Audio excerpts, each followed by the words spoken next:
baby. You know that I miss you. I wanna get with you tonight, but I cannot, baby girl. PN junction semiconductor and how is it formed? It is a combination of p-type semiconductor with n-type semiconductor to achieve the practical utility of both. It's formed when a p-type semiconductor is joined to a n-type semiconductor.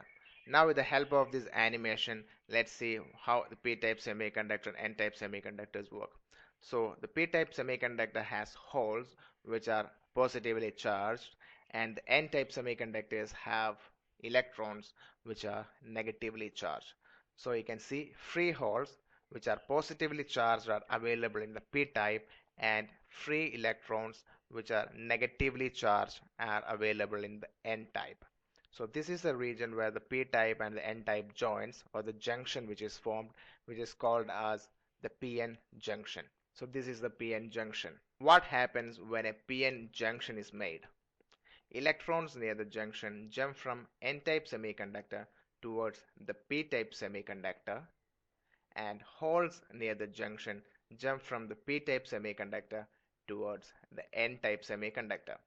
This phenomena creates a space charged region at the junction. So this is a space charged region which is created at the junction. Electrons are available in the p region at this space charged region, and holes are available in the n region at this space charged region. An electric field is also created in this space charged region because of the movement of these holes and the electrons, and the direction of the electric field is from the n-type region towards the p-type region. Some electrons move back from p to the n in this space charged region, and some holes move back from n to the p in this space charged region. So it moves back also, and this continues to happen till an equilibrium is reached at this region.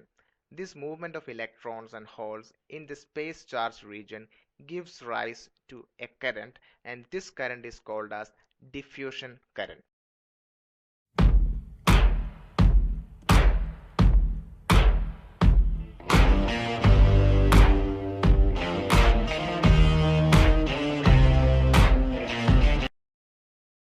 Now let's see forward bias.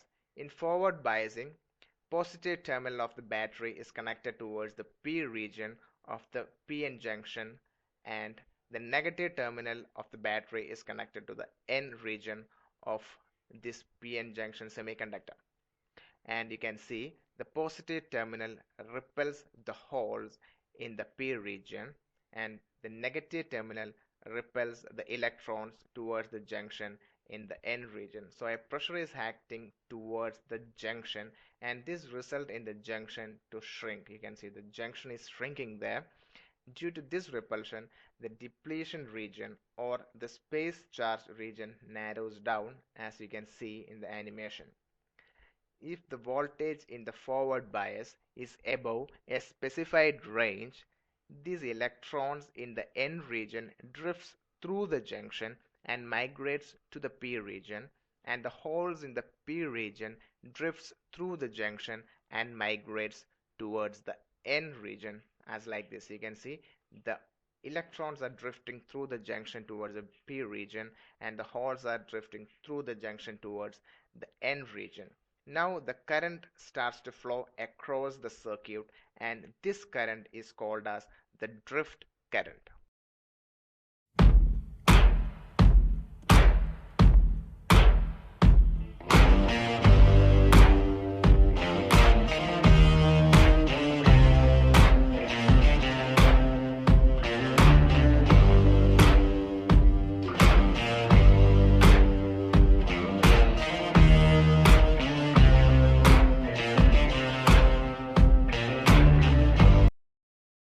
Now let's see reverse bias. For reverse bias to achieve in PN junction semiconductor, the negative terminal of the battery will be connected towards the P-type semiconductor, and the positive terminal of the battery will be connected towards the N-type semiconductor.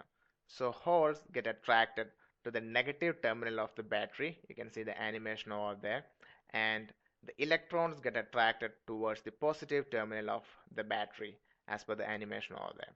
So this result in the increase of the depletion region, the depletion layer, or the space charge region, because you can see the repulsion of the electrons and the holes is happening against the space charge or the depletion layer. So what happens is that this result in the increase of the depletion layer, as see in the animation. That's the depletion layer over there. Now the PN junction act as an insulator and will not allow any current to flow in the circuit. So this junction or this depletion layer now will be acting as an insulator and will not allow the flow of the electrons or holes in that region. But in a particular condition, if the battery voltage is above a particular limit, what happens is that this particular limit is called as reverse bias breakdown voltage. So if the battery achieves this reverse bias breakdown voltage, what happens is that electrons and the holes break down through the PN junction and crosses this junction, resulting in the current to flow through the circuit. So you can see the electrons which are negatively charged crosses this junction, that is breaks through this junction and moves towards the P region, and the holes which are positively charged breaks through this junction and moves towards the N region, resulting in the flow of a current. This breakdown is called as avalanche breakdown. In this process, the current flowing through the PN junction is very high, and ultimately the PN junction gets damaged due to the overheating caused by this excess flow of current. This is how a PN junction semiconductor actually works. So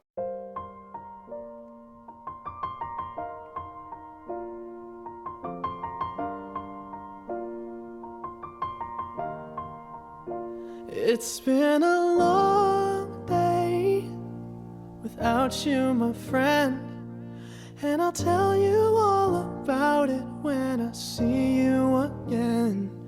We've come a long way